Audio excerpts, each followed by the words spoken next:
Hi, Service Alternatives, and happy Friday. Today's stories are all about outcomes. Everything that we do with clients, everything we do with the various tasks of our jobs are all about getting to an outcome of some sort. And it's outcomes that most of us thrive on. The stories that I'm starting with are specifically about employment services. For anybody that doesn't know, employment services were some of the most hardest hit services that we provide at Service Alternatives as a result of the pandemic. There are a variety of reasons that come into play, but specifically with supported employment, some of those reasons are that clients are often not able to get out into the community, partly because of their living situations.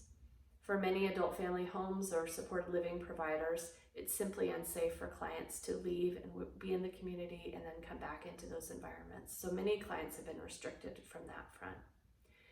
Many clients lost their jobs. They were laid off either temporarily or permanently as a result of the pandemic, especially for clients that work in dining establishments or other things that have been really impacted. Job effects have been pretty powerful. And then the third reason is a lot of the clients that we support have various health issues that simply make them more vulnerable to go out into the community. And despite that, there have still been some really amazing outcomes that have been achieved by our employees and our clients alike. And the three stories I'll tell right now are all based in Island County. First of all, Brittany is an employment specialist who was working with a client who had a dream and still has a dream to work for a large corporation designing logos. Specifically, the client wanted to work at Microsoft. Brittany ran into some initial dead ends, and she happened to be in a training with WISE, and one of the things they talked about had to do with connections and the importance of taking advantage of those connections. The WISE instructor happened to have connections at Microsoft and was able to provide Brittany with some names. Brittany has informational interviews set up to meet with somebody at Microsoft to talk about what steps could be taken to help this client achieve their dream job. That's a great example of Brittany by really taking advantage of the networking opportunities that are available to us. The second story is related to Rachel. Rachel, also an employment specialist, had a client that she found a job for at Papa John's.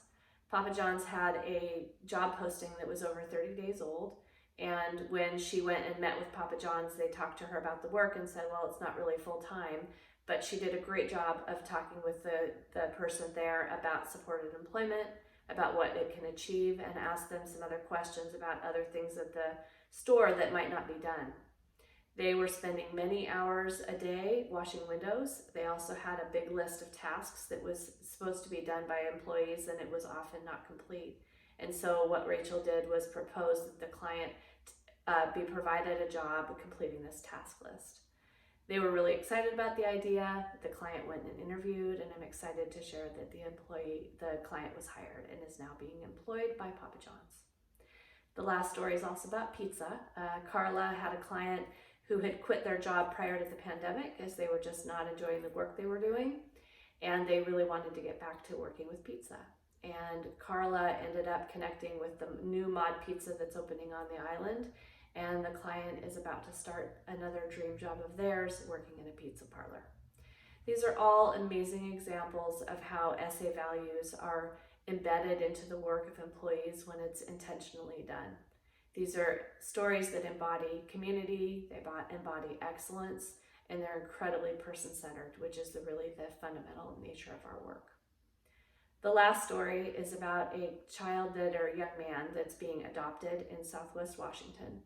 It's a young man that came into service with us and was placed with a family who had already adopted 3 boys. Can you imagine? The boy that we were serving was initially served in behavior rehabilitation services and really made so many strides that he was able to exit that service level. The family, along with the 3 boys, got really connected to this young man and asked him if he wanted to become part of their family. He was very excited and said absolutely, and his adoption is about to be completed, and he will have a forever home. Again, the stories and the outcomes that are being accomplished through the pandemic are pretty astounding, and I encourage all of you to look around you and be able to celebrate the things that are being accomplished. Lastly, this is such an exhausting time. It's exhausting for probably I don't know if I can say everybody, but the bulk of us, in terms of living through a pandemic, working through a pandemic, keeping our eye on outcomes that we're achieving personally and professionally. And I want to encourage you to just acknowledge that and take that in, and to continue to do what you can to take care of yourself. For anybody looking at the email version of this message, there's a picture of another Southwest Washington employee out enjoying nature. Whatever it is that you can do to take care of yourself during this time, I encourage you to do that and keep focusing on those outcomes. Bye-bye.